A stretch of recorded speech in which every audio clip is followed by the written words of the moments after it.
Bismillah. Assalamualaikum warahmatullahi wabarakatuh. Innal hamdalillah nahmaduhu wa nasta'inuhu wa nastaghfiruh wa na'udzu billahi min shururi anfusina wa sayyiati a'malina.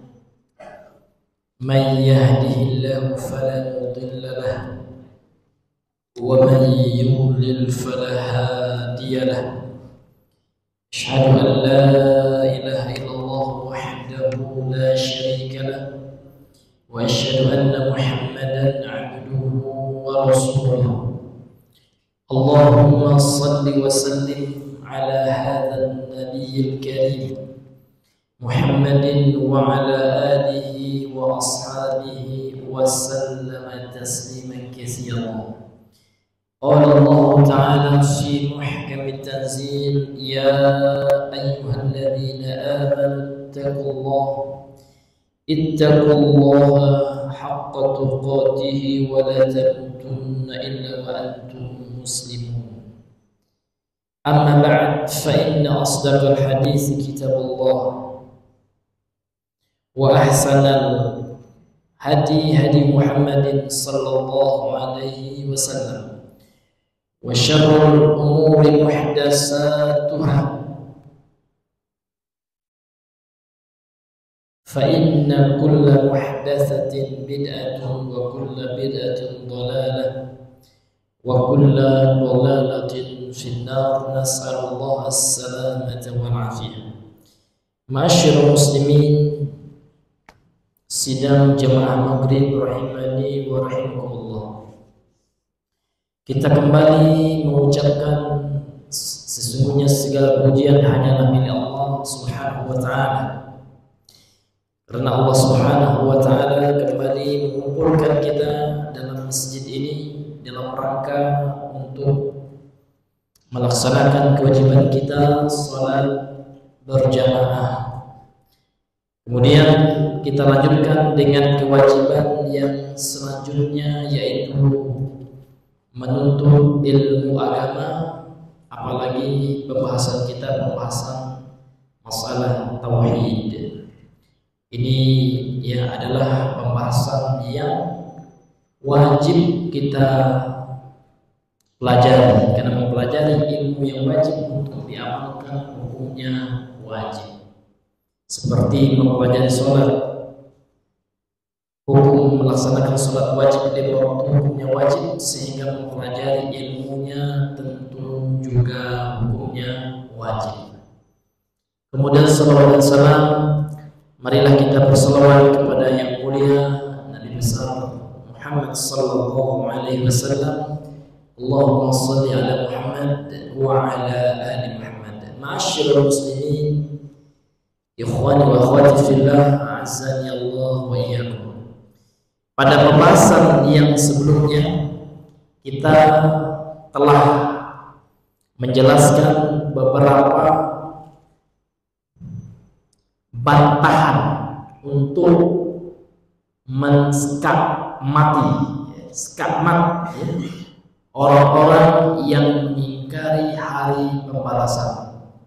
Jadi pensyarah kitab ini menjelaskan kepada kita bantahan terhadap orang-orang yang mengingkari hari pembalasan. Kita masuk kepada bantahan yang ketiga. Pada pertemuan yang sebelumnya, bantahan yang pertama, yang kedua sudah. Nah, kita masuk kepada poin yang ketiga.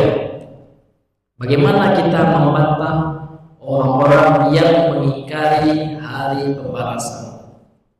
Jadi percaya kepada hari pembalasan ini bagian dari rukun iman. Yang kelima, masuk ke dalam rukun iman tentang al-imanu biyaumil akhir, beriman terhadap hari akhir. Di antara bentuk beriman kepada hari akhir adalah beriman akan adanya hari pembalasan. Jadi ada orang-orang kafir, orang-orang komunis, ateis, mereka mengingkari akan adanya hari akhir. Maka maka dibantah oleh beliau. Bantahan yang ketiga, qala syarihu rahimahullah, berkata pensyarah kitab Syekh Saleh Al-Utsaimin, Syekh Muhammad bin Saleh Al-Utsaimin, salisan yang ketiga, anna amral ba'si, sesungguhnya permasalahan hari perbangkitan, qad syahidal hisbu wal waqi'u bi imkaniha, maka panca indera dan fakta telah mempersaksikan, mendukung bi imkaniha, mungkin terjadi hari pembalasan itu. Jadi secara panca indera, kemudian secara realita, waqi' itu artinya realita, kenyataan, ini telah menegaskan kemungkinan pasti terjadinya hari perbangkitan. Apa alasannya? Ini beliau lanjutkan, fima akhbarana Allah Ta'ala bihi, sebagaimana telah dikabarkan oleh Allah kepada kita, min waqa'i ihya'il mauta, realita bahwasanya fakta Allah Subhanahu wa taala telah membangkitkan orang mati. Nah, seperti dalam ayat-ayat yang sebelumnya, Pak, kisah sekelompok pengikut Nabi Musa berkata kepada Nabi Musa, sebagaimana Allah ceritakan dalam Al-Quran, ya dalam surah Al-Baqarah, ya Musa, lan nu'mina laka hatta narallaha jahratan, hatta narallaha jahratan fa'akhadatkumus sa'iqatu wa antum tanzurun. Ya, umat Nabi Musa sebahagian berkata, wahai Musa, lan nu'mina, ya, kami tidak akan beriman kepada engkau, beriman kepada Allah, ya, tidak percaya kepada apa yang kau sampaikan, hatta narallaha jahra, sampai kami melihat Allah dengan mata kepala kami di dunia ini. Kemudian setelah itu Allah matikan mereka dengan perantara disambar oleh petir, mati. Nah, kemudian setelah itu Allah bangkitkan, ya, dalam ayat Al-Quran ini menunjukkan apa? Allah menunjukkan secara kasat mata, ya, kepada umat Nabi Musa bagaimana Allah membangkitkan orang mati. Nah, ini faktanya sebagaimana diceritakan dalam Al-Quran. Wa qad dzakara Allah Ta'ala min dzalika fi suratil Baqarah khamsa hawadits, ya. Allah menceritakan dalam surah Al-Baqarah ada 5 kejadian tentang hal itu. Di antaranya tadi Allah mematikan sebagian pengikut Nabi Musa, kemudian Allah hidupkan setelah itu. Nah, kemudian juga tentang orang Yahudi, masih umat Nabi Musa, ya, yang berselisih pendapat tentang siapa yang membunuh seseorang. Jadi tidak ada yang ngaku, ya. Maka Allah Subhanahu wa taala memerintahkan untuk menyembelih, ya, sapi betina, kemudian bagian dari sapi itu dipukulkan kepada jasad yang meninggal itu, serta merta hidup jasad itu dan ngasih tahu si A pembunuhnya. Nah, ini disebutkan juga dalam Al-Quran dan telah kita bahas dalam tafsir surah Al-Baqarah pada pertemuan yang sebelumnya. Nah, di antaranya adalah dalam surah Al-Baqarah ini, Pak. Dalam surah Al-Baqarah ayat 259 yang dibawakan salah satu dalil oleh Syekh Muhammad bin Saleh Al-Utsaimin dalam kitab beliau ini. Qauluhu, firman Allah Subhanahu wa taala, au kalladzi marra ala qaryatin wa hiya khawiyatun ala 'urushiha qala anna yuhyi hadhihi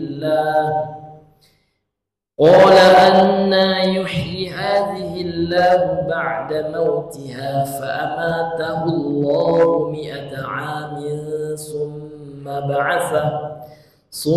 ba'athahu qala kam labista qala labistu yawman aw ba'da yawm Qala bal labista mi'ata 'amin fanzur ila ta'amika wa syarabika lam yatasanna wanzur ila himarika wa linaj'alaka ayatan lin-nasi wanzur ila al-'idhami kayfa nunshizuha thumma naksuha lahma falamma tabayyana lahu qala a'lamu anna Allah 'ala kulli syai'in qadir. Atau seperti seseorang yang melewati sebuah desa yang punya bangunan namun mau roboh, wahya khawiyatun 'ala 'urusyiha, mau roboh atapnya.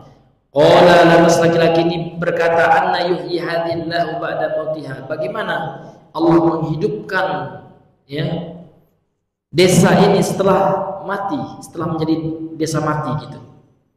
Fa'amatahu Allahu mi'ata 'amin. Kemudian Allah matikan laki-laki yang berkata seperti itu tadi, laki-laki yang melewati desa yang bangunannya sudah mau roboh ini, Allah matikan mi'ata 'am, ya, selama 100 tahun. Summa ba'atsahu, setelah 100 tahun dibangkitkan kembali oleh Allah.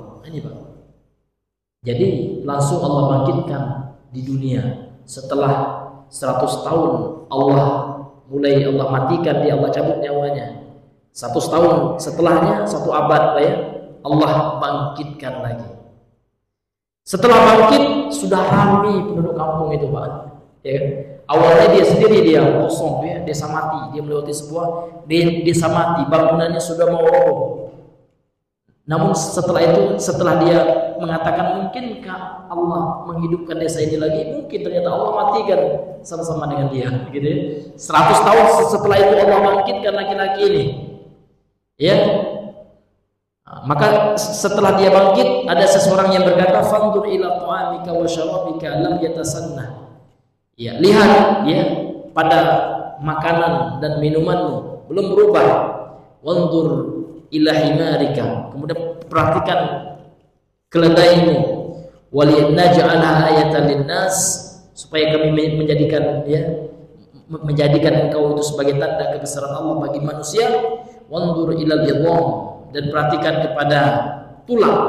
Kaifa nunshizuha, tulangnya kan sudah mati awalnya laki-laki itu Pak, ya, sudah menjadi tulang gitu ya, sudah mati dia, hancur kulitnya. Kemudian bagaimana Allah merangkai kembali tulang belulangnya, thumma naksuha lahma, kemudian Allah bangkitkan dia, kemudian Allah balut tulang belulangnya dengan daging. Falamma tabayyana lahu qala, kemudian ketika dia tahu, masya Allah, berarti saya sudah mati ya, Allah bangkitkan lagi saya ini. Dia, ya kan, tabayyana lahu qala, Allah Subhanahu wa taala berfirman, a'lamu anna Allah ala kulli syai'in qadir, ya. Barulah ya dia ini berkata, a'lam, baru sekarang saya mengetahui, annallahu ala kulli syai'in qadir, bahwasanya Allah ala kulli syai'in, atas segala sesuatu, qadir, mampu melakukannya. Jadi Allah mampu Pak, ya. Nah, ini fakta realita yang terjadi di masa silam yang diceritakan oleh Allah dalam Al-Qur'an Pak, ya. Ini membuktikan apa Pak?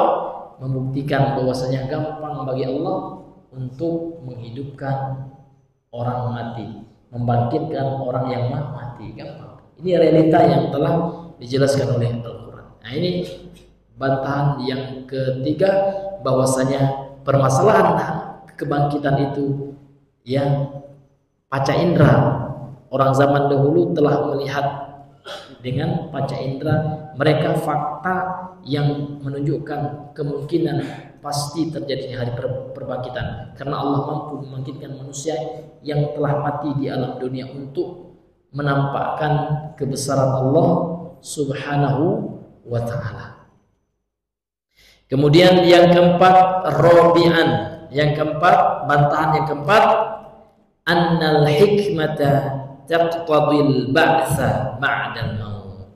Hikmah Allah menciptakan manusia, ya, ini ya menunjukkan akan adanya hari perbangkitan setelah kematian. Ini Pak, ya. Untuk apa Allah menciptakan kita? Untuk apa Pak? Untuk beribadah. Untuk apa ibadah Pak? Untuk supaya kita di akhirat dibalas oleh Allah. Karena itu percuma kita beribadah kalau seandainya tidak ada hari pembalasan, kan gitu. Maka hikmah diciptakannya manusia menunjukkan berkonsekuensi akan adanya hari perbangkitan. Litujza kullu nafsin, supaya setiap orang itu Allah berikan balasan bima kasabat, sesuai dengan apa yang telah dia lakukan di dunia ini.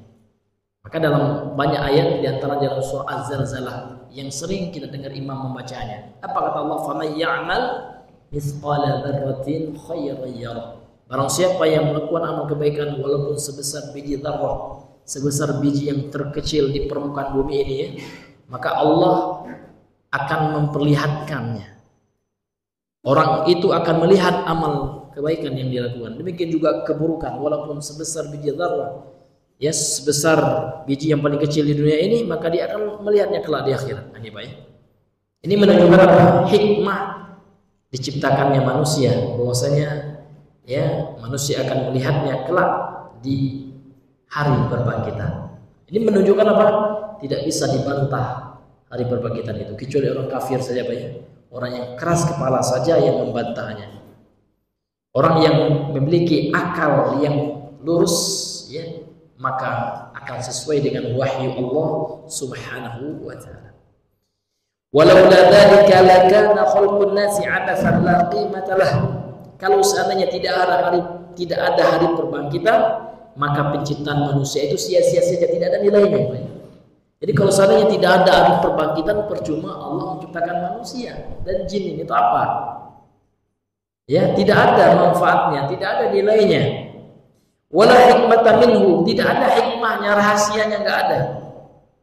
Walam yakun bainal insani wa bainal bahaimi farqun fi hadhil ayat. Kalau tidak ada hari perbangkitan Pak, tidak ada beda antara manusia dan binatang di kehidupan ini ya. Enggak ada. Kalau binatang memang untuk dunia apa ya, makan, minum ya. Tapi kalau manusia tidak, karena manusia beraktivitas, beribadah di dunia ini, karena mereka meyakini akan ada hari setelah kehidupan dunia ini, akan ada kehidupan setelah kehidupan dunia ini. Itulah hari perbangkitan, itulah yaumil akhir, itulah yaumil qiyamah, hari kiamat. Orang kafir enggak percaya, nauzubillah. Nauzubillahi min dzalik. Maka orang yang enggak percaya kepada hari perbangkitan Bapak Ibu, maka dia telah mendustakan Al-Qur'an. Ara'aital ladzi yukadzibu bid-din. Tahukah engkau Muhammad orang yang mendustakan hari perbangkitan? Jadi yaumuddin dalam ayat itu adalah hari perbangkitan. Jadi orang yang mendustakan hari perbangkitan itu orang kafir. Nauzubillahi min dzalik. Allah Ta'ala, Allah berfirman sebagaimana dalam surah Al-Mu'minun ayat 155 sampai 156. Afahasibtum annama khalaqnakum 'abasan wa annakum ilaina la turja'un. Apakah kalian menyangka kami menciptakan kalian itu ya sia-sia saja, tidak ada tujuannya, kata Allah. Wa annakum ilaina la turja'un, dan kalian tidak akan dikembalikan kepada kami. Apakah manusia menyangka seperti itu? Kalau mereka menyangka seperti itu, maka merugilah mereka. Fata'alallahul malikul haq, maha tinggi Allah, Raja yang maha benar. La ilaha illa huwa rabbul arshil kirim, ya. Tidak ada sesembahan yang berhak secara benar kecuali Allah, kecuali Dia Allah. Rabbul arshil kirim, Rabb pencipta arsy yang mulia. Artinya ayat ini bentuknya pertanyaan Bapak Ibu, namun maknanya pengingkaran. Artinya Allah tidaklah menciptakan manusia sia-sia tanpa ada tujuannya. Maka tujuan Allah menciptakan kita adalah supaya kita beribadah kepada Allah, dan ibadah yang kita lakukan itu akan kita lihat balasannya kelak di akhirat. Kalau yang kita lakukan adalah perintah Allah dan menjauhi larangan Allah, tentu dapat pahala. Namun sementara kalau seandainya yang kita lakukan adalah larangan Allah, apa yang Allah haramkan, tentu kita akan mendapatkan ganjaran berupa dosa di sisi Allah Subhanahu wa taala. Wa qala Allah Ta'ala, kemudian Allah berfirman dalam surah Thaha ayat 15, Innas sa'ata atiyatun akadu ukhfiha litujza kullu nafsin bima tas'a. Sesungguhnya hari kiamat itu betul-betul akan terjadi, kata Allah. Namun aku sembunyikan kapan waktunya. Jadi nggak ada yang tahu kecuali Allah, Pak. Hari kiamat itu kapan waktunya nggak ada yang tahu. Sampai malaikat Jibril pun nggak tahu. Ya. Dites oleh malaikat Jibril Nabi Muhammad, ya Muhammad akhbirni anis sa'ah, wahai Muhammad, ya kabarkan kepadaku, terangkan kepadaku kapan mata sa'ah, kapan hari kiamat. Maka Nabi mengatakan, tidaklah yang ditanya lebih mengetahui dari yang bertanya. Artinya sama-sama tidak tahu. Mal mas'ulu anha bi'a'lam minas sa'il. Tidaklah yang ditanya tentang hari kiamat itu lebih mengetahui daripada yang ditanya. Artinya tidak ada yang tahu, Pak. Hanya Allah yang tahu. Sehingga kalau ada orang coba-coba menerka-nerka kapan hari kiamat, berarti dia telah mengatakan lebih hebat daripada Nabi Muhammad, ya. Lebih hebat dari malaikat Jibril. Tentu pendusta mereka. Dukun itu. Bahkan ada coba-coba dukun, Pak, ya. Tahun 2012 masih ingat saya, akan terjadi hari kiamat. Viral dukun ini, Pak, ya. Mati dia belum juga terjadi kiamat. Lah mati loh ya dukun doa ya, muncul tiba-tiba hari kiamat. Iyalah Andi itu kedua ya, pendusta besar, Dajjal. Karena Dajjal itu dua, Pak. Bukan Dajjal, Pak, ya, Dajjal ya. Dajjal ini secara bahasa artinya pendusta. Jadi Dajjal itu ada dua, sifat dan fisik. Namun di akhir di penghujung dunia ini kan 10 tanda kiamat besar. Di antaranya munculnya Dajjal.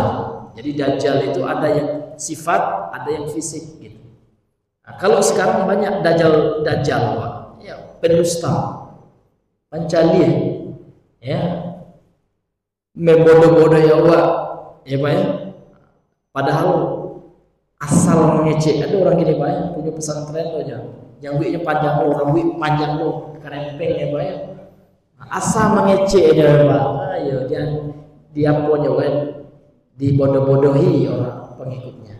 Oh, lebat loh tak bahasa apa ya, Pak, ya. Bahasa Arab ini loh, bahasa Suryani tidak pula seperti itu. Ya, karena bahasa Suryani termasuk bahasa kuno yang dipakai oleh orang Suriah pada zamannya, dan ada pelajarannya, Pak, ya. Kalau orang jurusan arkeologi, ya, meneliti bahasa-bahasa kuno ada itu. Kalau kuliah jurusan itu, rupanya tidak sesuai, ya. Ya, cuman ya asal-asalan, itu nauzubillah, Pak. Itu juga termasuk Dajjal, ya. Ya, Dajjal dalam artian orang penutup berbohong, ya. Nauzubillah min dzalik, ini luar biasa, Pak, ya. Hari-hari sekarang ini ya Dajjal banyak yang bermunculan. Hati-hati, Pak. Nah, untuk membentengi diri kita, itulah ilmu agama.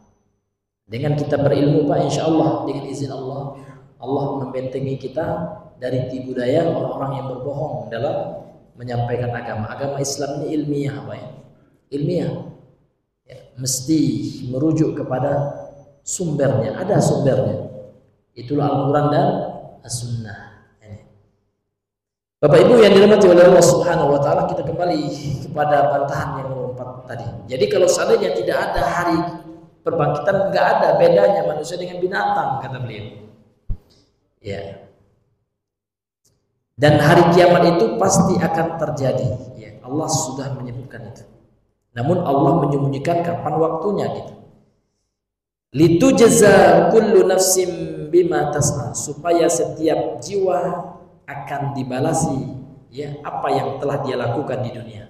Surah Thaha ayat 15. Kemudian Allah berfirman, wa qala ta'ala, wa aqsamu billahi jahda aymanihim la yab'asullahu man yamutu bala wa'dan alaihi haqqan walakinna aktsarun nasi la ya'lamun.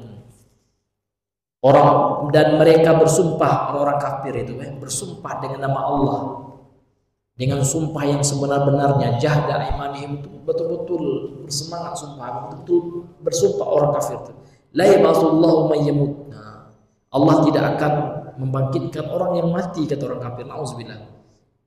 Kemudian Allah bantah, bala, ya tentu wa'dan alaihi, bahkan sudah menjadi janji Allah, haqqan, janji kebenaran dari Allah.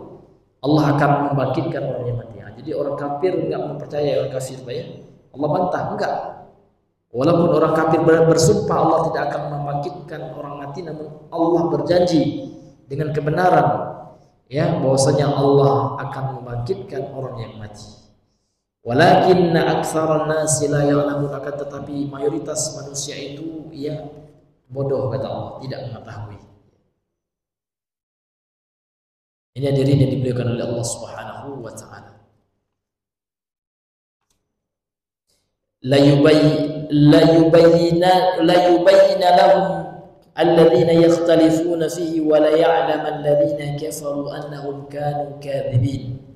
Dan sungguh Allah Subhanahu wa taala akan menjelaskan kepada mereka, ya, alladzi yakhtalifuna fihi, yang mereka perselisihkan. Ya, jadi orang-orang kafir berselisih dengan orang yang beriman, Pak. Orang kafir mengatakan tidak ada hari perbangkitan, orang beriman enggak. Ya, berdasarkan ayat-ayat suci, ya, ayat suci Al-Qur'an, manusia itu akan dibangkitkan. Maka kelak di akhirat la yubayyina lahum, Allah benar-benar akan yubayyina lahum, akan menjelaskan kepada mereka apa yang mereka perselisihkan itu, Pak. Jadi di akhirat, Pak, orang kafir itu akan dihakimi oleh Allah. Jadi kita yang meyakini hari perbangkitan akan Allah sidang dengan orang ateis, komunis, apa ya, yang enggak yakin hari kiamat, nanti Allah sebagai hakimnya. Allah jelaskan, Allah bungkam nanti itu orang-orang kafir yang tidak percaya hari perbangkitan akan kalian dibangkitkan, kan, gitu. Disidang dengan orang-orang yang beriman dan Allah bungkam mereka. Waliya'lamal ladzina kafaru, sehingga tahulah orang kafir itu, Pak, barulah mengerti, oh betul rupanya hari perbangkitan itu, ya. Ya, annahum kanu kadzibin, terhadap apa yang mereka dahulu, ya, mereka berdusta. Barulah tahu, ya, orang kafir itu betul apa yang dikatakan oleh Allah, ternyata kita yang salah, kita yang karya. Sebenarnya orang kafir itu bukannya tak tahu, terkadang sombong mereka. Mereka menonjolkan egonya, Pak. Percaya mereka akan adanya Tuhan, itu percaya. Namun karena kesombongan egonya, ya, maka mereka menolak kebenaran. Itulah yang sombong itu, Pak, yang menolak kebenaran gitu. Innama qawluna li syai'in idza aradnahu an naqula lahu kun fayakun. Ini surah An-Nahl ayat 38 sampai 40 tadi. Sesungguhnya ucapan kami, kata Allah, li syai'in, terhadap sesuatu, idza aradnahu, kalau seandainya kami menginginkan sesuatu itu terjadi, an naqula lahu kun, kami cukup mengucapkan kata kun, jadilah, fayakun, maka terjadilah sesuatu itu. Jadi gampang bagi Allah, Pak, ya, untuk menciptakan sesuatu, cukup Allah mengucapkan jadi, kata Allah, langsung terjadi gitu. Wa qala ta'ala, kemudian Allah menjelaskan, ini dalil yang terakhir, surah At-Taghabun ayat yang ke-7, membungkam orang-orang kafir yang tidak mempercayai hari pembalasan. Nah, ini ayat ini kalau bisa dihafal, Pak, ya. Ini dalil yang sangat jelas, yang terang sekali, terang benderang. Allah mengatakan, za'amal ladzina kafaru allan yub'atsu. Orang kafir menyangka mereka tidak akan dibangkitkan. Nah, tidak ada hari perbangkitan itu, kata mereka. Qul bala, katakan wahai Muhammad, ya, akan terjadi hari kiamat itu. Akan terjadi hari perbangkitan itu. Wa rabbi, demi Tuhanku, demi Allah, la tub'atsunna, kalian benar-benar akan dibangkitkan, summa la tunabba'unna bima amiltum, kemudian akan Allah ceritakan, Allah akan sampaikan, ya, apa yang kalian lakukan, yang kalian amalkan di dunia ini. Wa dzalika 'ala Allah yasir, dan hal itu bagi Allah mudah. Membangkitkan kalian orang mati, membangkitkan kalian wahai orang kafir ketika kalian sudah mati, itu mudah bagi Allah, ya. Jangankan membangkitkan kalian, yang menciptakan kalian sebelum kalian belum jadi apa-apa, ya, sebelum kalian belum ada ya, masih ya belum ada kalian ya, masih dalam keadaan adam, di dalam pesawatnya nggak ada itu adam. Nah, dari keadaan tidak ada Allah adakan kalian, Allah ciptakan kalian mampu. Apalagi hanya sekedar ya, hanya sekedar apa Pak? Membangkitkan. Sedangkan menciptakan nenek moyang kita Nabi Adam dari tanah liat mampu Allah. Kemudian Allah ciptakan ruh. Kemudian ruh itu Allah tiupkan ke tanah liat yang sudah Allah bentuk menjadi manusia. Sehingga Adam tidak ada emaknya Pak, tidak ada bapaknya, gitu ya. Tidak ada ibu bapaknya karena beliaulah sumber manusia. Ya. Kemudian setelah itu kesepian Adam Pak, kesepian, ya, maka diciptakanlah Hawa untuk menemani Adam. Jadi Pak sebenarnya seorang laki-laki itu Pak butuh wanita ketika kesepian. Wanita obatnya, bukan kawan. Kalau kawan bisa mengobati kesepian Pak, tentulah laki-laki model Nabi Adam Allah ciptakannya. Tidak. Namun Adam butuh kepada Hawa sehingga butuh pelengkap Pak. Maka yang jomblo Pak ya, cepatlah ya. Teman tidak akan mengobati rasa rindu kita ya, karena fitrah manusia seperti itu. Manusia butuh kepada pasangan. Makanya ya, dengan adanya pasangan hati manusia akan dibuat tentram oleh Allah. Coba Bapak buka surah Rum itu ya, ayat 21 Pak ya. Wa min ayatihi an khalaqalakum. Ini sering dibaca ketika tausiah pernikahan. Wa min ayatihi, dan di antara tanda-tanda kebesaran Allah itu an khalaqalakum min anfusikum azwajan litaskunu ilaihi wa ja'ala bainakum mawaddatan wa rahmah inna fi dzalika laayatin liqaumin yatafakkarun. Gitu. Kata Allah Subhanahu wa taala, di antara tanda-tanda kebesaran Allah itu Allah Subhanahu wa taala menjadikan dari ya diri kalian pasangan. Jadi Hawa itu Allah jadikan dari diri Nabi Adam. Nah, disebutkan dalam sebuah hadis Allah ciptakan dari tulang rusuk Nabi Adam. Nah, artinya wanita itu Allah ciptakan dari laki-laki. Karena dalam ayat ini an khalaqalakum min anfusikum, jelas Pak. Allah ciptakan untuk kalian dari diri-diri kalian, wahai suami, wahai laki-laki. Min anfusikum, anfus ini jamak dari nafs, nafs itu artinya diri. Jadi Allah menciptakan istri kita itu ternyata dari yang kita Pak. Makanya terkadang sifat suami agak mirip karakternya dengan istrinya, itu jodohnya. Karena memang istrinya itu bagian dari kita. Makanya suami Pak harus sadar itu. Oh, istri saya bandel, ternyata itu juga karakter kita gitu ya. Oh ya, suami saya, istri saya pangarengkang, awak punya pangarengkang, oh lebih pangarengkang, oh banyak. Maka di situ saling pengertian. Kita tahu bahwa saya istri itu berasal dari tulang ya yang bengkok. Tulang apa namanya Pak? Rusuk. Maka yang namanya tulang rusuk Pak, jangan terburu-buru meluruskannya. Ini yang bengkok Pak. Makanya Nabi mengatakan kalau seandainya kalian luruskan dia akan patah kalian pasangan. Maka di situ ada seni ya, berinteraksi dengan istri dan butuh sabar. Laki-laki itu harus banyak mengalah kayaknya Pak ya. Ya, Rasul saja banyak mengalah terhadap istri-istri beliau. Ini luar biasanya ya. Allah ciptakan Nabi Adam tanpa ayah dan tanpa ibu, mampu Allah. Apalagi hanya sekedar membangkitkan manusia, itu gampang bagi Allah. Cuman Allah mengatakan kun fayakun, kum bangkit, kata bangkitlah semuanya kan, gampang bagi Allah. Ini yang diragukan oleh orang kafir. Jadi orang kafir ini Pak karakternya sering meragukan kekuatan Allah, kemampuan Allah itu diragukan oleh orang kafir. Dasar kafir betul gitu. Nauzubillah. Kalau orang yang beriman tidak, mereka tidak meragukan kemampuan Allah, kekuasaan Allah, Ya, Allah mampu melakukan apapun yang Allah kehendaki. Fa'alul lima yurid gitu. Allah itu maha melakukan apa yang Allah kehendaki. Tidak ada yang bisa membatasi kekuasaan Allah. Allah itu ala kulli syai'in qadir, mampu melakukan apapun, Pak ya. Yang mustahil dalam pikiran kita, namun kalau Allah mampu melakukannya, kalau Allah hendak melakukannya, mampu Allah melakukannya. Ini menunjukkan kebesaran, keagungan, kemahakuasaan Allah Subhanahu wa taala.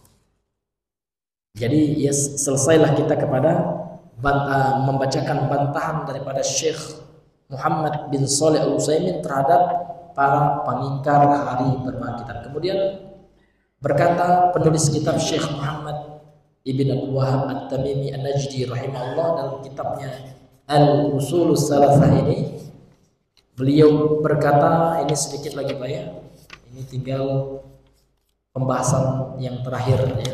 Ya.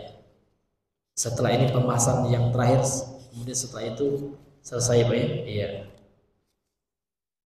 Qala al-musannif rahimahullahu ta'ala wa arsalallahu jami'ar rusuli mubasysyirin wa munzirin. Dan Allah telah mengutus seluruh para rasul. Tugasnya ada dua secara umum tugasnya Pak. Mubasyirina, pemberi kabar gembira. Itu arti mubasyir, pemberi kabar gembira berupa kenikmatan di hari akhirat, berupa surga dan melihat kepada Allah Azza wa Jalla. Wa munzirina, sebagai munzir, sebagai pemberi peringatan, pemberi kabar-kabar berupa siksaan yang pedih di akhirat kelak. Wa dalilu qauluhu ta'ala, dalilnya adalah firman Allah Subhanahu wa taala sebagaimana dalam Al-Qur'an surah An-Nisa ayat 165. Tugas Rasul ini Pak.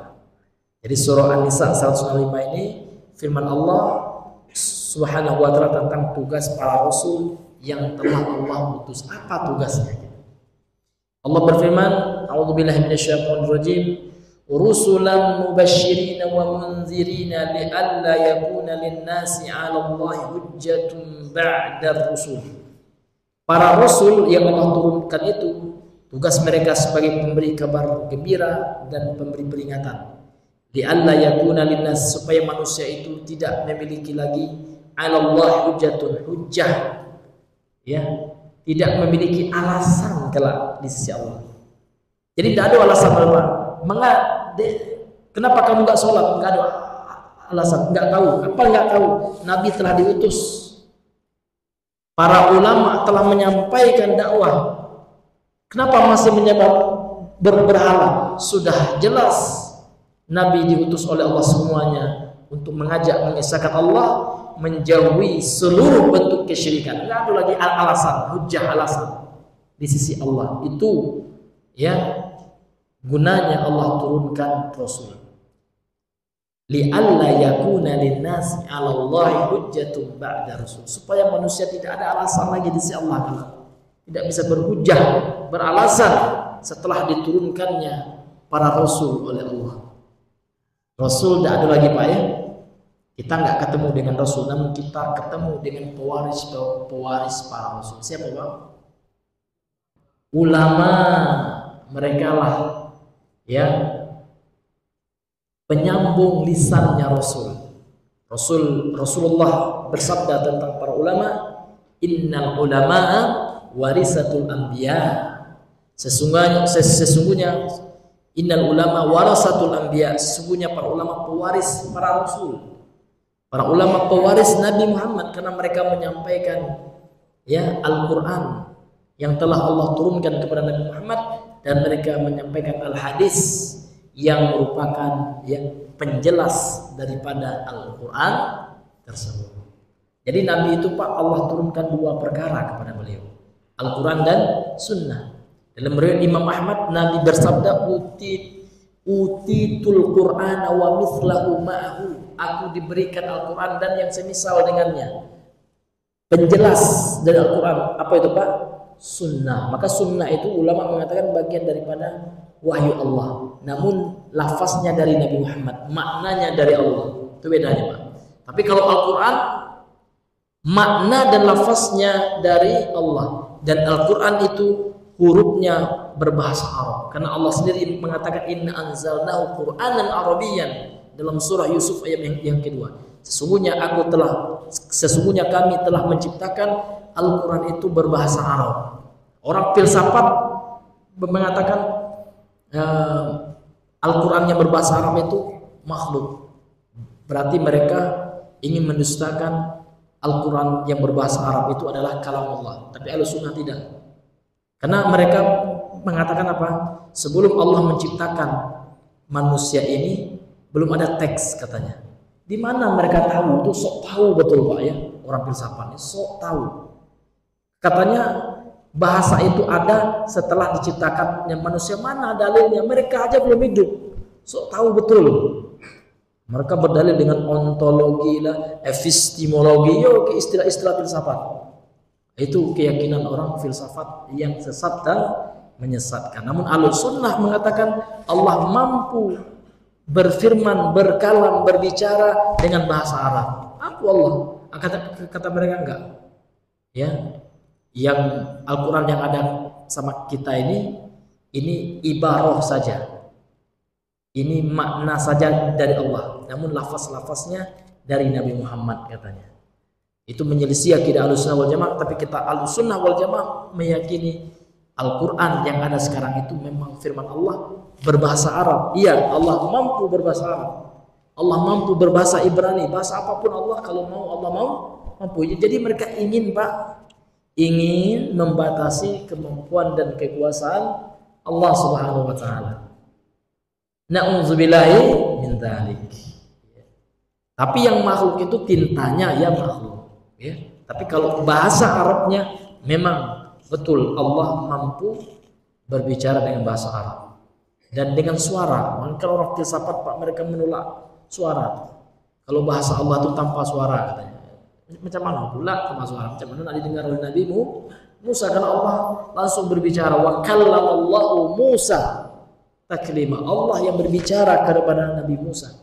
Jadi kalau tidak pakai suara, macam mana nak didengar oleh Nabi Musa gitu. Jadi tidak masuk akal sebenarnya orang filsafat yang aku si paling berakal, si paling logis, namun si paling tidak logis kenyataannya. Inilah Bapak Ibu hati-hati ya. Keyakinan akidah filsafat. Akidah haruslah dibangun di atas Al-Quran dan Sunnah, bukan dibangun di atas ilmu filsafat. Itu ilmu filsafat luar biasa Pak ya. Na'udzubillah. Sampai ujung-ujungnya Pak ini bukan kalamullah lagi Al-Quran yang di kita. Supaya ini perkataan Nabi Muhammad katanya. Ini persis perkataan mereka seperti orang kafir Quraisy akhirnya ya. Karena orang kafir Quraisy lah yang juga mengatakan apa yang Nabi sampaikan Al-Quran itu qaulul bashar ya. Akhirnya apa? Sa'uslihi saqor kata Allah. Orang yang mengatakan Al-Quran itu adalah perkataan manusia akan kami masukkan dia ke dalam neraka saqor. Na'udzubillahi min dzalik. Ini Bapak Ibu yang dirahmati oleh Allah Subhanahu wa taala.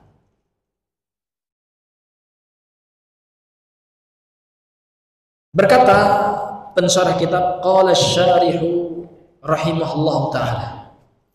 Bayyana al-muallif rahimahullahu taala anna Allah arsala jami'ar rusul mubasysyirin wa mundzirin kama qala ta'ala. Penulis menjelaskan, kata Syekh Muhammad bin Abdul Wahab An-Najdi At-Tamimi menjelaskan dalam kitabnya ini rahimahullah, annallaha sesungguhnya Allah arsala jami'ar rusul, telah mengutus seluruh para rasul, mubasysyirin wa mundzirin, tugas mereka adalah pemberi kabar gembira dan pemberi peringatan. Kama qala ta'ala, sebagaimana firman Allah dalam surah An-Nisa ayat 165 tadi. Rusulan mubasysyirin wa mundzirin, para rasul yang tugas mereka memberi kabar gembira dan peringatan. Yubasyiruna man ata'ahum, mereka memberikan kabar gembira bagi orang yang mentaati mentaati mereka yang patuh terhadap para rasul itu.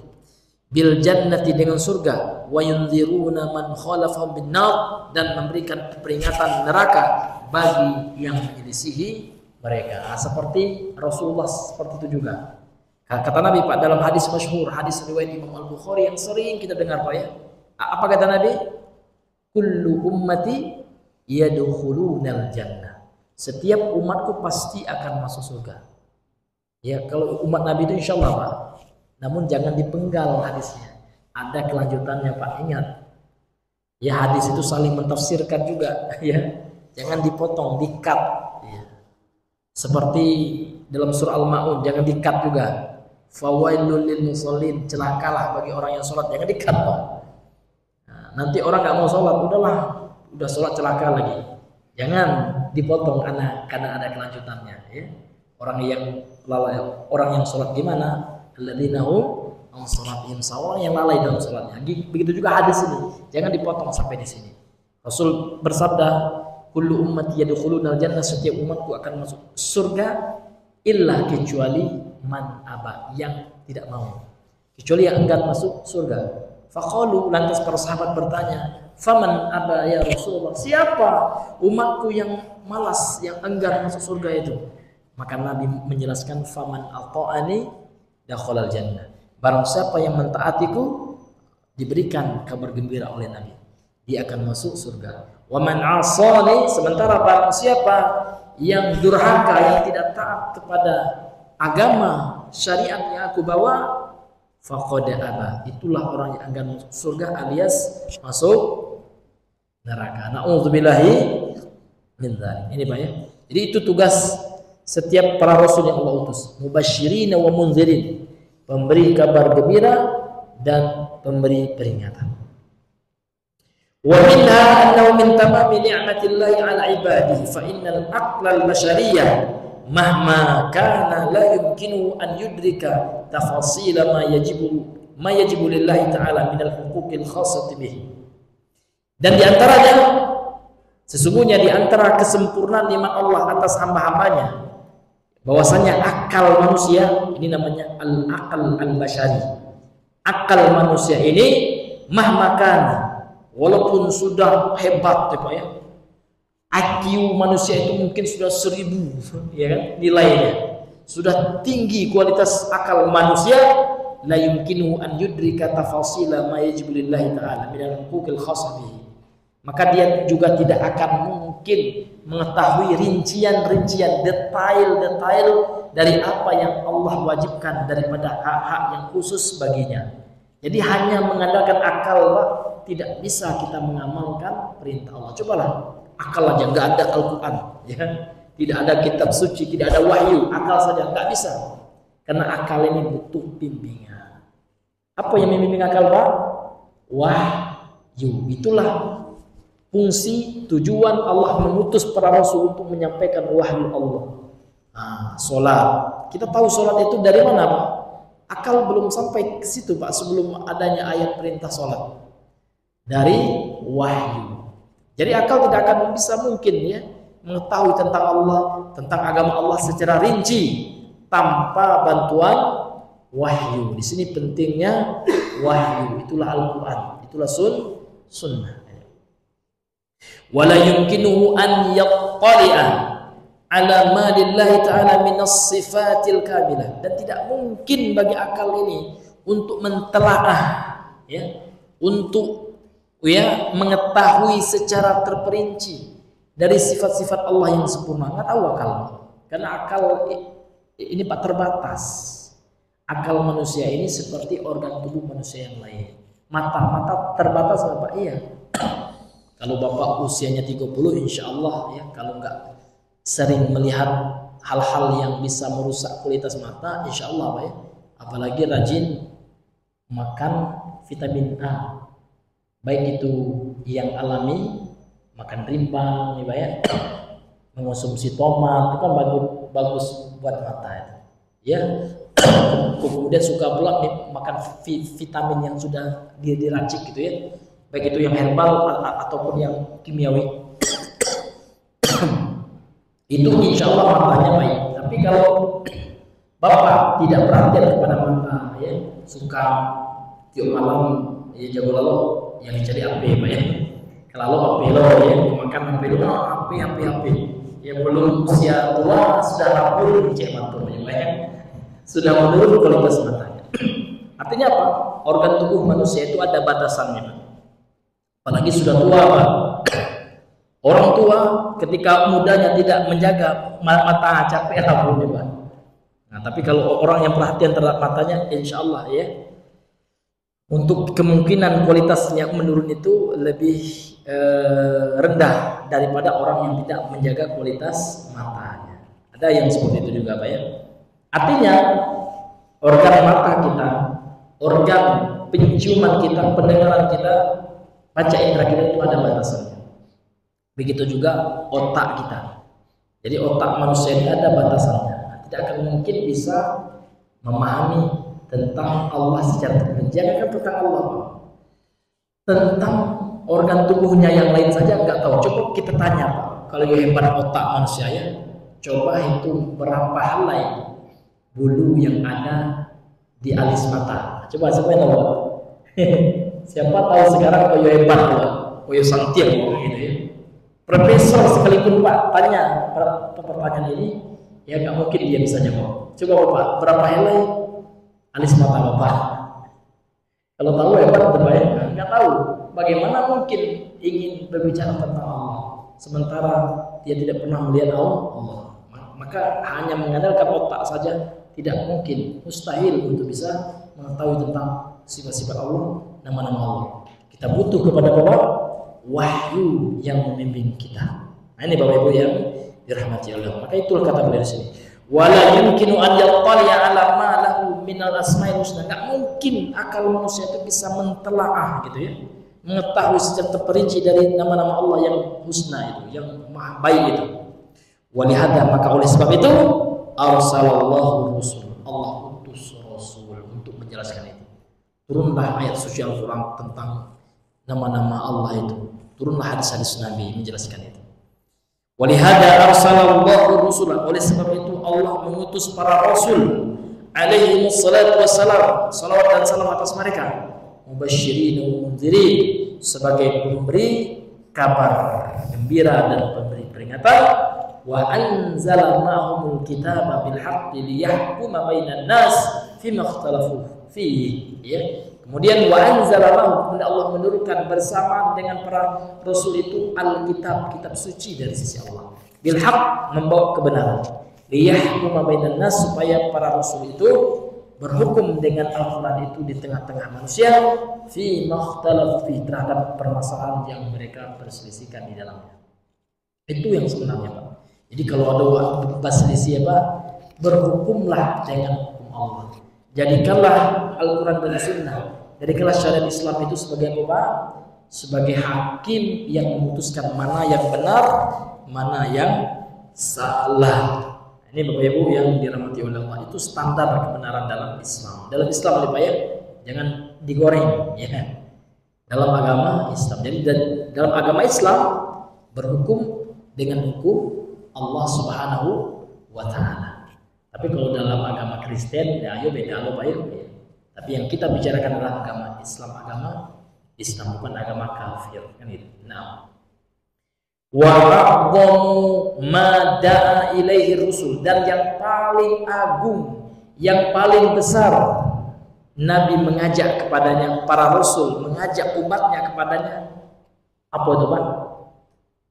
Ini akan beliau jelaskan. Min awalihim, dari rasul yang pertama Nuhin, Nabi Nuh. Nabi kalau yang Nabi pertama Nabi Adam Pak. Tapi kalau rasul yang pertama siapa?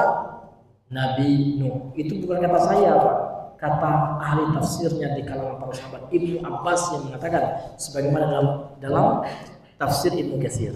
Jadi Ibnu Abbas, Abdullah bin Abbas radhiyallahu anhu, anak paman Nabi, ya, ayah Nabi yang paling kecil namanya Abdullah. Abdullah punya abang namanya Al-Abbas. Al-Abbas punya anak namanya Abdullah. Abdullah bin Abbas sepupunya Nabi, sekaligus ahli tafsirnya di kalangan para sahabat. Beliau yang mengatakan rasul yang pertama itu adalah Nabi Nuh. Kalau Nabi yang pertama Nabi Adam.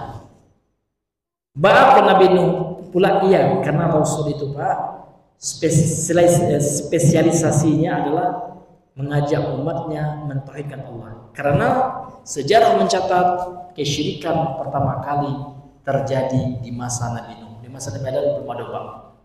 Belum ada dosa syirik. Dosa syirik pertama terjadi di masa siapa? Nabi Nuh. Sebagaimana dia tafsir Ibnu Abbas ketika mentafsirkan surah Nuh ayat 23. Apa sebabnya, Pak? Sebab syirik yang pertama kali muncul itu apa, Pak? Al-ghulu fis shalihin. Melampaui batas terhadap orang soleh. Bagaimana bentuk melampaui batasnya? Jadi ada orang-orang soleh di masa Nabi Nuh meninggal orang-orang. Nah, dibuatlah monumennya, ya dibuatlah patungnya, dibuatlah lukisannya. Pertama kali hanya sebagai untuk mengingat jasa orang soleh, ini orang yang bagus, soleh, ayo kita bikin patung kan gitu ya.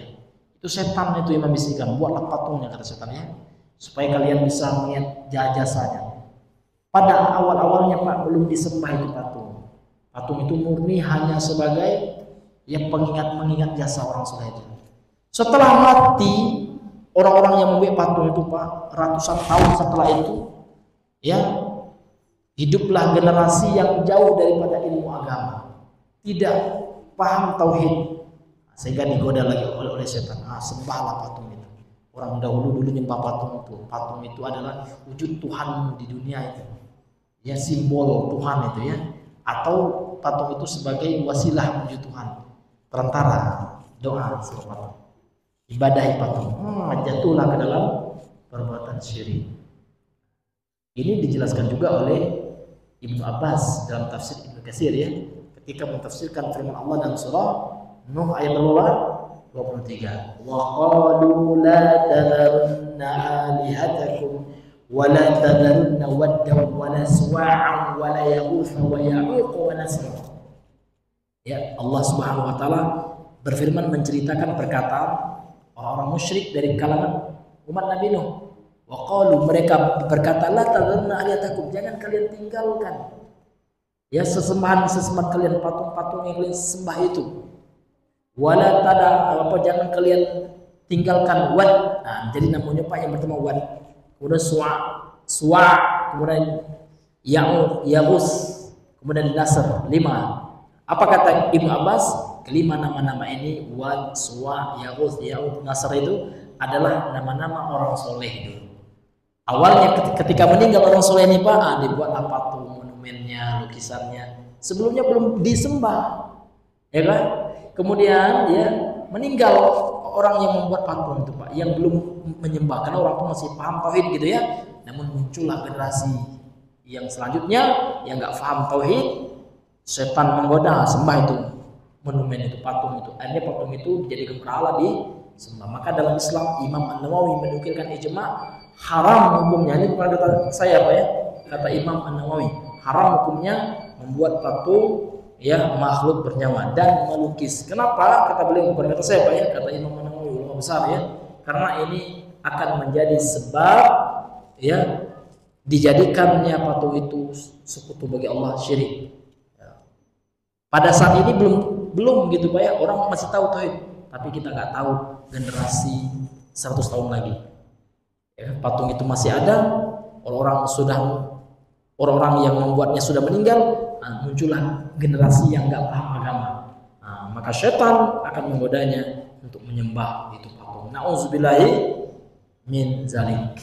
Wallahu taala a'lam bissawab.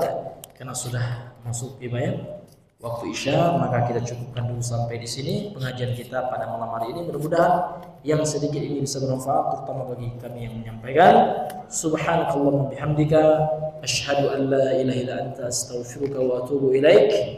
Assalamualaikum warahmatullahi wabarakatuh.